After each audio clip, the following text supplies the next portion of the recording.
3 cameras I want to show you. They're right there. I bet you thought it was just a joke, huh? Well, no, the cameras actually do work. So just turn the cameras on. Might as well turn the engine on too. Yeah, cameras.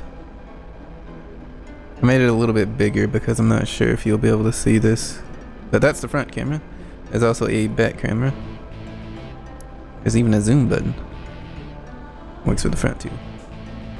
And I also have this automatic mode, so if I start moving forward, it's facing backwards, it jumps forward. Likewise with front. There we go. That is basically it for the functionality of the cameras. So I'll just leave you to seeing them in action. And Nakatani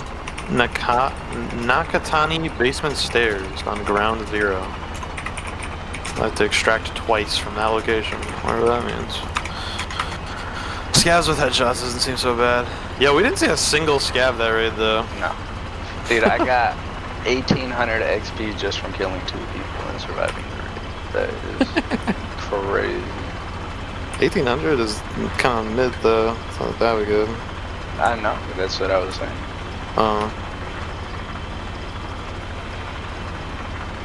I need to sell all this garbage. Mechanic. Let me know when you're ready to go. I'm good to go. Yeah.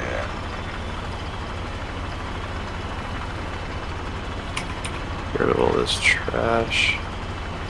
I had so many like. Or something. That's probably what was screwing you.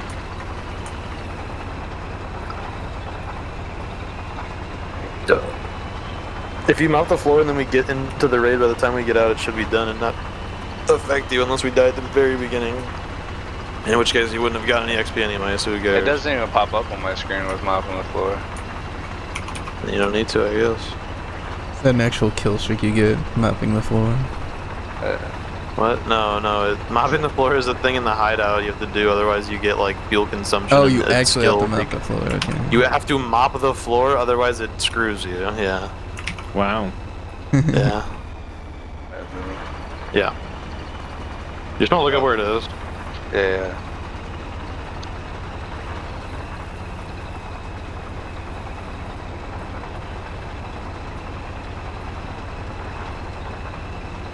To call it an improvised explosive device would be an insult.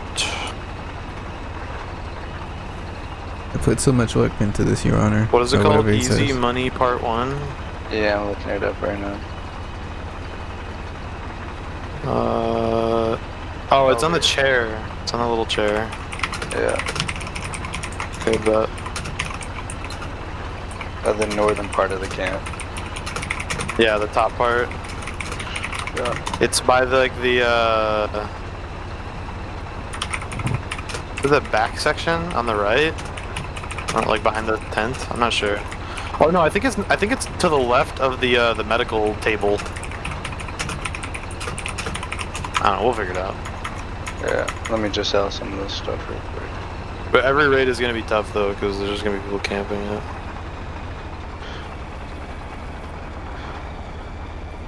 Turn faster, you hog. You hog. With the nape, that means you got shot in the back of the head. Well, yeah, I got shot in the back, but like it skimmed on the top. Like I actually didn't get hit, but like. Yeah, I definitely got head eyes.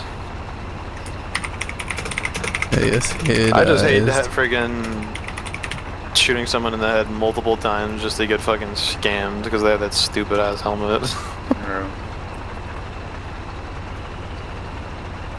So I want to get like BP for the AKs. But yeah, shoot out Big Nick, you can unlock PP armor. Wait, what? Armor? Oh, look, please. Or not PP armor, PP ammunition. Oh, you don't unlock it, you just get 90. I already have PP. I'm just not using any of my good ammo because I'm waiting for like level 3 traders. Yeah. It's like I have BS ammo and stuff. Like I have I have half a stack of BS, 2 stacks of BT, a stack of PP, a bunch of PS ammo. I want to run the PS ammo though. Yeah. Alright. Ready to go? Let me put on a nade. 2 nades. What we do here is go back. Alright, I'm ready. What are we doing? Daytime? Same thing, yeah. Alright, cool. Bro, we should try Dark and Darker. What's that? Like medieval Tarkov in a dungeon. Oh, I think I've seen that before. Yeah. Would be kind of funny. It's free to play, so there's no harm, I guess.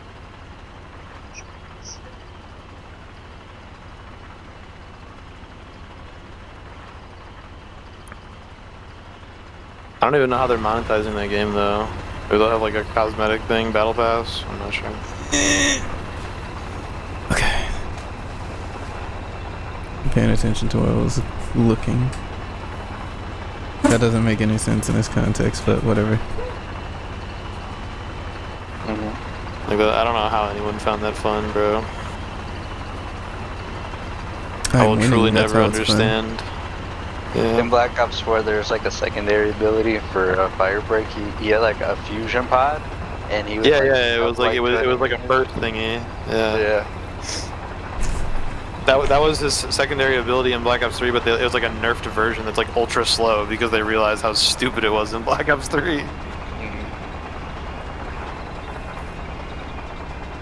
Alright. Okay, this spawn is the opposite of good. Yeah.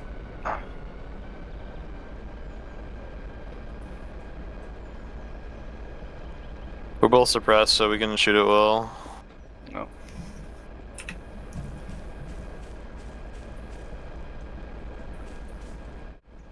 So I'm not really sure if you can tell, but I really like these cameras.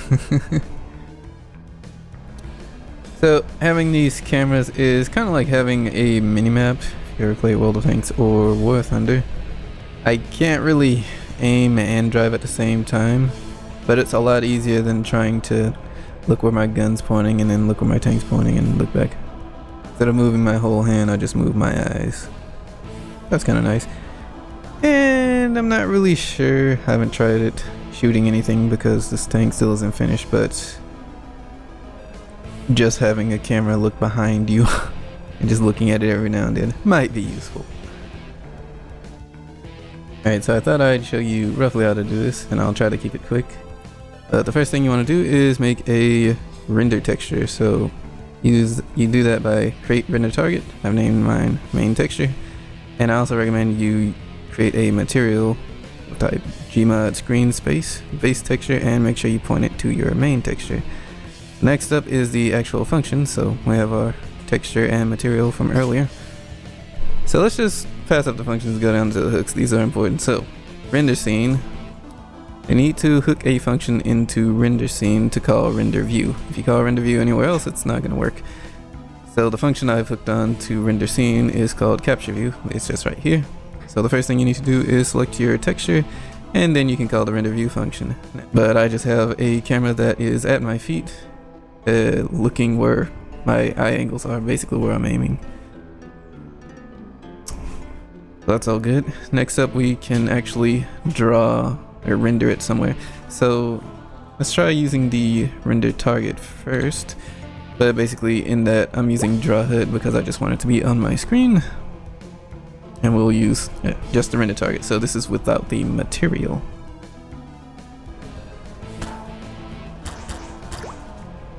So just spawn a Starfall HUD component and press E on it. And here we go. This is the render target without the material. So it's a little bit odd looking at that tree, for example.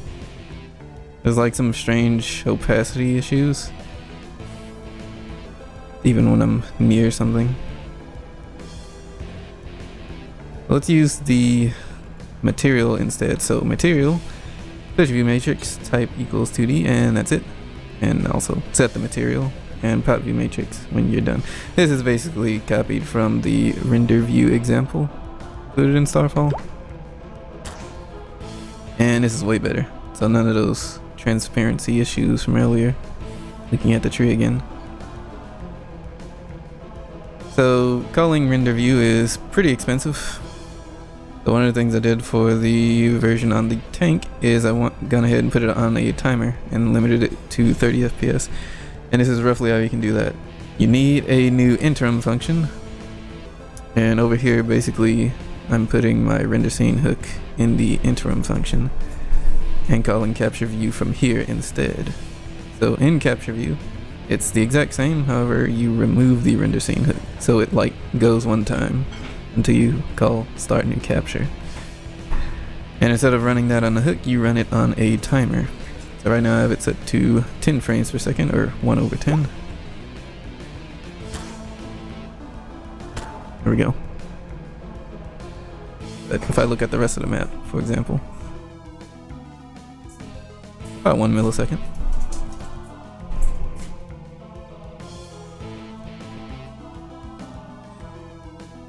So this is a nice way to control how much performance you're willing to sacrifice on your render views. And that's basically it. Anyway, something, I'm still working on this tank. I'll see you around.